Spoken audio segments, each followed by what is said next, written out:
E o destaque deste mês de outubro, que já está chegando ao final, com certeza é a forma como a chuva se comportou até agora, né, Ju? É isso mesmo. Pois é, teve gente que reclamou muito da falta de chuva em algumas regiões e teve gente também que achou que teve excesso de chuva. Foi muito engraçado, né?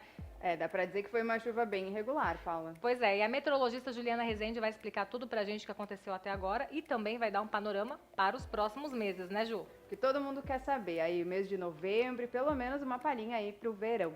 É isso aí. Continua com a gente até o fim desse vídeo. Começou mais um Somar em Pauta e você vai ficar muito bem informado.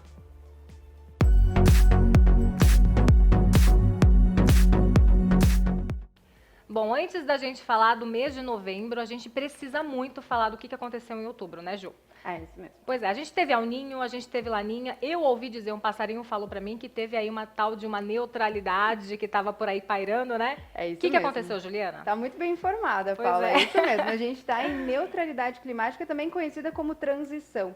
E Tá. o que é isso? Quer dizer que a gente não tem nem El Ninho e nem Laninha atuando. Quando a gente tem El Ninho, as águas do Oceano Pacífico Equatorial, que é essa porção aqui mais central do Oceano Pacífico, elas estão mais aquecidas. Se a gente tem Laninha, mais resfriadas. Então agora, no momento, a gente não está nem com viés com águas mais quentes e nem mais frias, está neutro.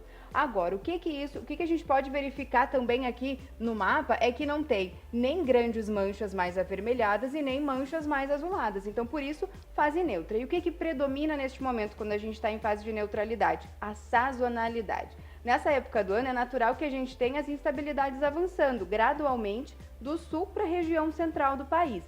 Só que quando a gente tem um El Ninho, a gente tem uma forçante que puxa a chuva mais para o sul. Se a gente tem Laninha, puxa a chuva então mais para a metade norte. Sem essa forçante, as chuvas começam a avançar aos pouquinhos, gradualmente. Só que isso aumenta o potencial para variabilidade. Nos últimos dias, a gente teve muita variabilidade. Teve hora que a chuva ficava mais restrita no sul do país, teve hora que essa chuva avançava entre o sudeste, avançava até pelo nordeste, mas não era uma chuva regular, não era uma chuva persistente, que favorece também para a gente ter melhores condições de umidade do solo na região. Entendi. E além dessa chuva irregular, é importante a gente lembrar também que essa chuva demorou para chegar em algumas regiões.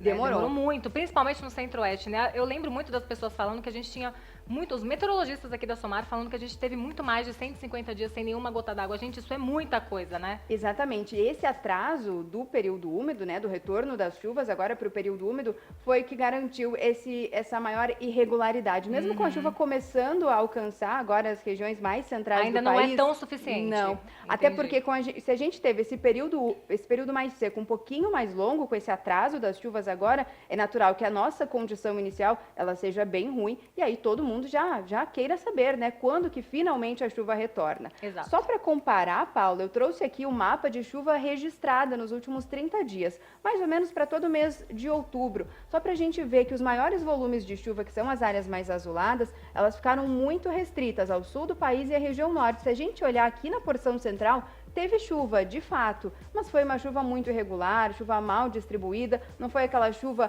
homogênea, uniforme. Legal, muito bom. O que a gente precisa saber agora e o que todo produtor quer saber? Chuva irregular é uma palavra que assusta muito o produtor brasileiro, né? Quando que essa chuva vai regularizar no país?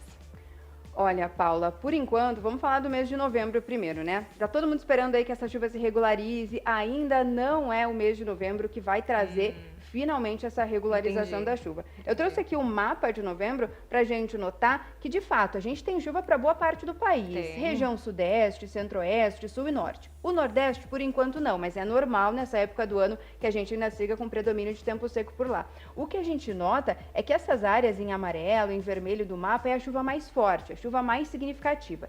Se a gente, de fato, tivesse uma chuva mais regular, uma chuva homogênea e uniforme, que é o que os produtores precisam, que é o que o setor de energia também precisa, a gente notaria que essas áreas em amarelo e em vermelho, elas seriam mais abrangentes, mais espalhadas. Como ainda tem algumas áreas, chove um pouco mais em alguns pontos do sul, alguns pontos do sudeste, mas não é aquela chuva abrangente e com forte intensidade. Então, o que isso garante? Que mês de novembro a gente vai seguir com variabilidade climática.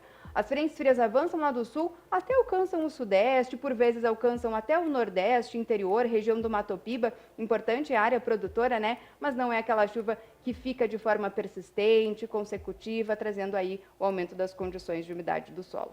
E já que a gente já começou a falar do verão, a gente não pode deixar de saber, a gente precisa saber como é que vai ser o próximo verão, porque o último, misericórdia, foi muito quente. A gente teve temperatura, foi difícil, né? A gente teve temperatura em diversas cidades do país. E nos deu bastante trabalho, e né? Nos deu muita ligação pra gente. Mas pode continuar ligando, viu? A gente gosta. Inclusive, teve cidades aí com recordes de temperatura de muito mais de 40 graus. E Ju, conta pra gente. A gente quer muito saber. Como é que fica o próximo verão em relação à temperatura? Vai ser tão quente quanto o último? Bom, a tendência é que não, Paula. E por quê? Porque naquela época a gente tinha um El Niño atuando. E quando a gente tem o El Niño, é natural que as frentes frias fiquem muito restritas ao sul do país, inibindo as instabilidades e a chuva para boa parte da região central. Com isso, durante o verão, a temperatura sobe mesmo, e aí aquele calor intenso, persistente, dia após dia, com temperaturas batendo recorde, como você falou. E a tendência é que agora, como a gente não tem El Niño, o calor não fique tão forte. Ah, que bom, né? Claro, a gente vai ter temperatura subindo, como é muito normal para a época do ano, mas não é aquela tendência de dias muito consecutivos com temperaturas provocando aí recordes extremos de temperatura. A tendência é que a gente tenha um verão, então, normalmente quente, mas sem grandes temperaturas, assim, muito elevadas e de forma muito extrema. Entendi. Então vai ser diferente do último, né? Essa daí até que é uma notícia boa pra gente. A gente fica Pra quem feliz. não gosta de calor, pra quem não gosta do calorão. Né? Porque pra quem gosta tava muito bom, né? Verdade, verdade, verdade. Então tá, então a gente tem aí um padrão para regularização da chuva, né, Ju? Aí para os próximos meses a gente tem um verão com temperaturas talvez um pouco menores aí do que o último verão, e foi muito bom a sua participação aqui no Samar em Pauta. Obrigada, eu que agradeço. Muito obrigada, e muito obrigada a vocês por nos acompanharem. Continue nos acompanhando aqui nas redes sociais, no YouTube, Facebook, Twitter e Instagram, e eu continuo esperando você. Até a próxima!